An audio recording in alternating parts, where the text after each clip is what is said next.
Things that are being closed or shut down effective midnight tonight are takeaway food will be shut, pubs, cafes, coffee shops and food courts will be closed. How many hits can you take? I guess we have to keep being resilient. The unknown of how many people are actually affected or potentially exposed. For us, it's just trying to figure out, how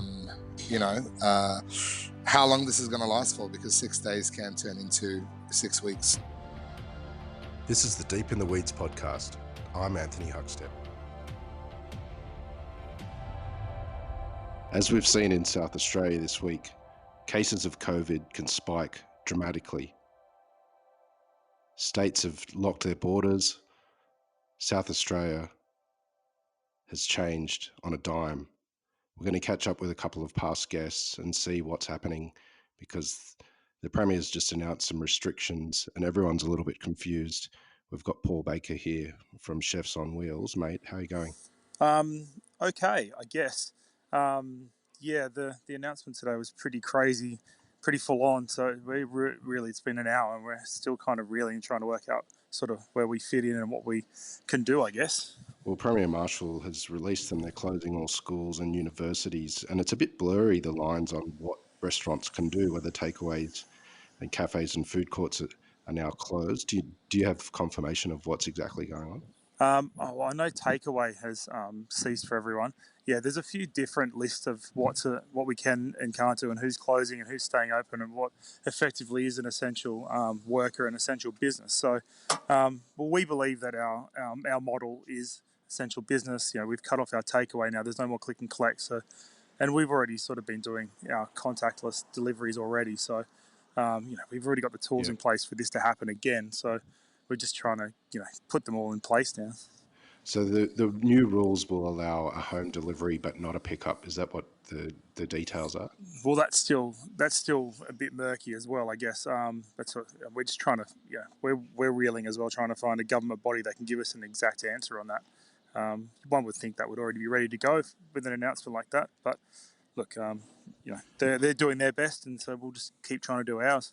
South Australia has been relatively back to normal until the last week, and you've watched what's happened to Melbourne with its lockdown. How has it felt this last week to be thrown back into this world?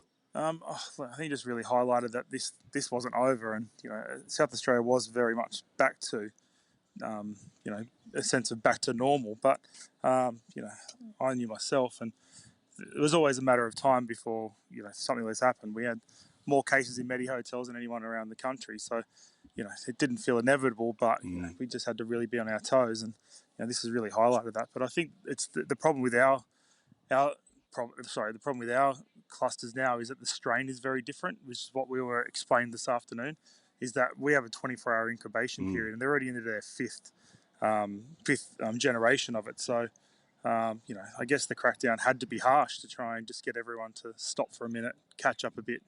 Because, we've seen from Melbourne what can happen if this does get out of control. What sort of impact do you think this will have in the short term?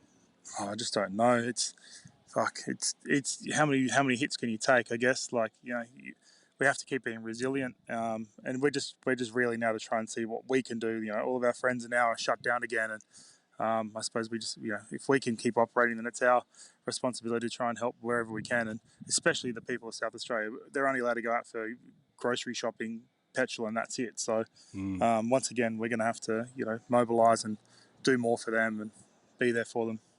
How are you feeling at the moment? I know the impact on hospitality businesses will be dramatic because of the restrictions that have come in. But how are you feeling personally? Do you feel safe there? Do you feel like that there's a chance that that COVID's going to spread quickly? What's the sense? Oh, the incubation and the non-symptoms part of this strain makes me nervous. Like all the staff immediately, once we found out, everyone's now in masks. Like you can't tell if anyone's got it. So it's very much now, we're playing with something you just cannot see. So that's the scary bit. But other than that, we've got so many systems in place. When I talked to you the very first time we started this business, I think I cried on the phone. I'm a lot more confident in our ability to, look after the staff, the business, the customers way better than we could at the start. So, we've had, something like 8 or 9 months to prepare for something like this. So we're just going to, put our heads down, bum up and just get it done, and we'll get through it. when your business was born out of the pandemic and the need for meals delivered at home, is it vastly different to what you started with? Oh, big time! It's chalk and cheese. Like that's what we feel like the old daddy of the COVID situation. Like, we were 8 months feels like 8 years, and like I said, we're way better prepared now than we were 8 months ago. So I guess that's going to put us in better stead to be able to react quicker than we did last time and really be there for everyone. Well, it's a pretty dramatic day in South Australia at the moment. What would you say to the hospitality industry there that's got a pretty tough week ahead? Just take a big deep breath, have a drink, and then start processing everything. I guess it's just ticking off the little things as you go along, and don't think about the bigger picture too much. And just call a friend, call me, call anyone you need to. We're all here to help. Well, Paul, I know you've got a lot to sort out because you've only really just got the news of what's happening there now for you guys, and you need to process all of that. We really appreciate you catching up with us. Probably give you a call pretty soon and see how you're feeling in a week. Thanks, mate. Appreciate it. Keep up the good work. We've also got Sali Sasi on the line from Lee Street Wine Room. Sally, we've spoken to you before and the challenges involved with the first lockdown. What's it feel like right now with the restrictions that have just been released? Oh, look, it's pretty devastating. I think consensus across Adelaide is that this was probably avoidable or should have been avoidable if the right measures were in place with testing those workers at the Medi hotels. So it was hard enough when they put us into the 1 in 4. City workers were told to work from home, and for 2 days we did pretty much donuts in regards to revenue. So yes, the lockdown is welcome because we saw it last time. The sooner we get into lockdown, sooner we can get out of it and start getting back to normal. But it's fucking heartbreaking. We had 2 really strong weeks. We had a massive Sunday with James from Hubert doing a collaboration. And so to just be here days later is, I could actually cry. I could genuinely cry.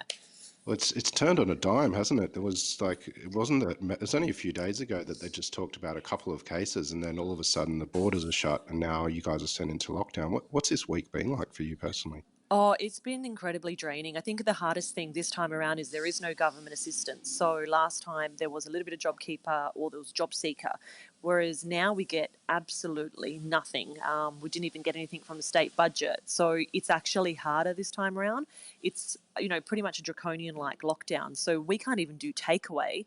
And we also, we're still waiting on 100% clarification, but it looks like we can't even do juice traders, which was our saving grace last time. Wow. There is a lot of confusion over what the restrictions are and what they mean in regards to home delivery or takeaway. Have you been seeking clarification for that? I know they've only just announced everything.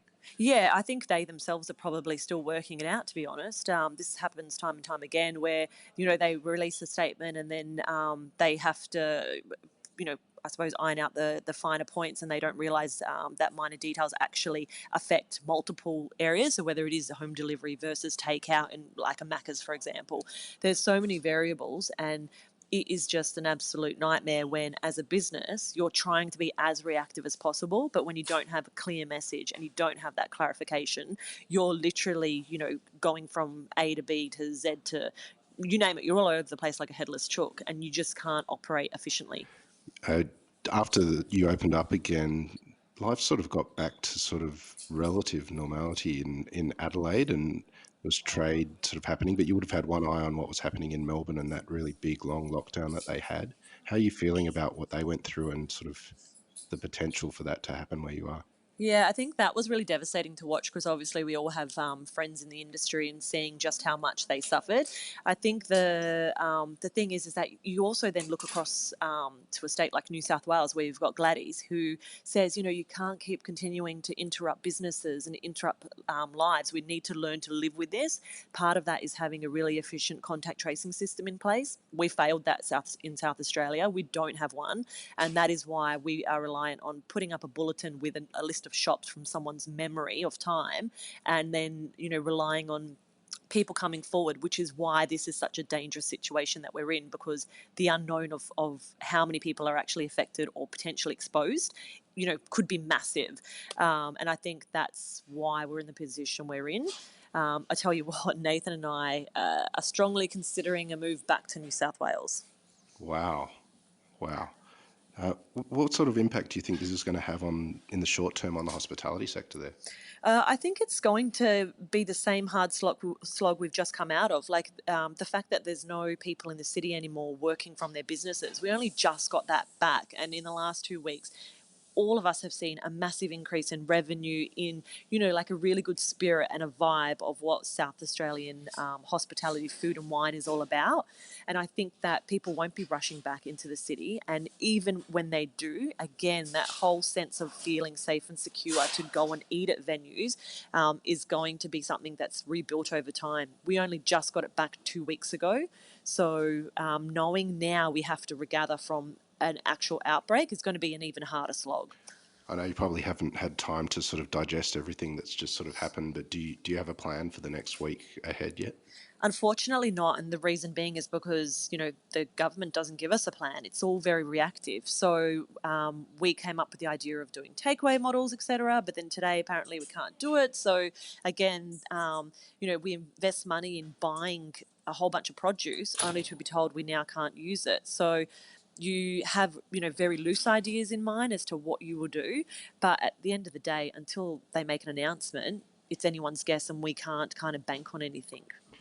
You've been pretty influential with some of the politicians there and what they should be doing, and you've been very vocal during this time. And what would you say to them about how they can help the hospitality sector through this period? Look, I think that the government in particular, because this outbreak has come from the government's incompetence with doing mandatory testing in a high-risk situation, especially when they allowed those workers to go home to their residences where they could have 50 people in a gathering. I think they need to step up and actually put money behind small businesses who have now been directly affected.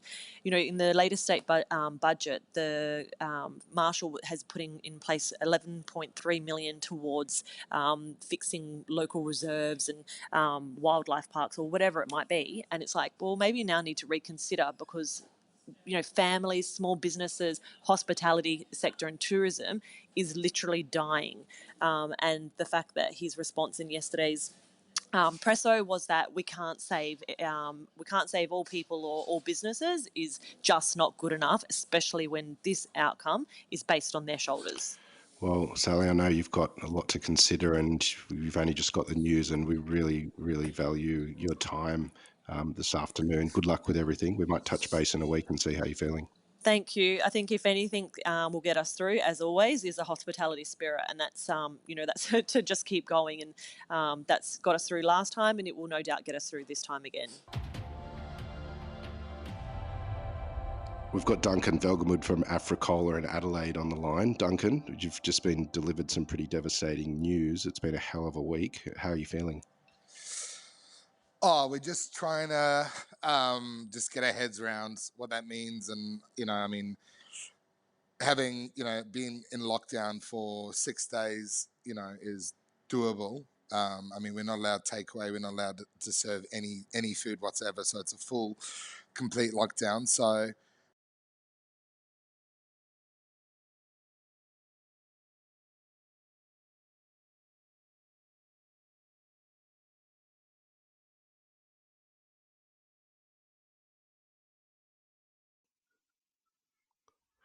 there's no indication of any support from the government, just an order down to say that things are closed down and you can't operate. How are you feeling about that? Look, it's one of those things. The government, like the state government, have, in my opinion, they've done quite a bit for businesses, I reckon, above and beyond. But I also do come from South Africa, so maybe I'm looking at it. Maybe I'm biased. It's like, oh, they're giving money. Oh, amazing. I didn't have that growing up. So I am a bit biased. However, look, it all depends on timings. Like, we can get our head around 6 days. That's fine. My crew are like super chuffed that they can have 6 days off. However, if it's longer than that, then it starts eating into our December trade, all our functions, weddings, all sorts of shit, and then we'll be pretty stressed, to be honest. How's it felt this week? It's been like accelerating so quickly. It was only a couple of days ago that this even started. What's it been like for you? Well, I suppose the thing is, I mean, you start thinking about where you've been, where your family's been, first and foremost, and just, thank God, like we've managed to kind of avoid those areas, but they're, surrounding our neighborhood essentially. But yeah, it's like all of this, bad news comes fast, and you kind of just have to deal with it and move forward, and not get bogged down. You got a lot of friends in Melbourne, and they've gone through a massive lockdown and only finally just opened up again. Given you've seen that from afar and you've been trading during this time, how are you feeling about South Australia at the moment? Are you nervous about the next couple of months? Look, karma is a bitch, and I knew, we were complacent in the state. I mean, we really were. Like, as soon as restrictions were lifted, and because we're just this pocket in the world, it was business as usual, and even more so. Like, we had such an upshot in turnover, an upshot in people just wanting to support all the businesses. So, when that is your day in, day out, you kind of forget that there's another world out there. Now we've been put into this, but I have faith in South Australia and the people in South Australia to do the right thing. Apart from fucking, like buying heaps of toilet paper like complete fucking retards. Other than that, I mean, I know there's like 20 car lineups at booze shops, and I mean, at the end of the world and in the end of the world, it's good to have a restaurant that you can pilfer from. Really, I mean, that's all. Yeah.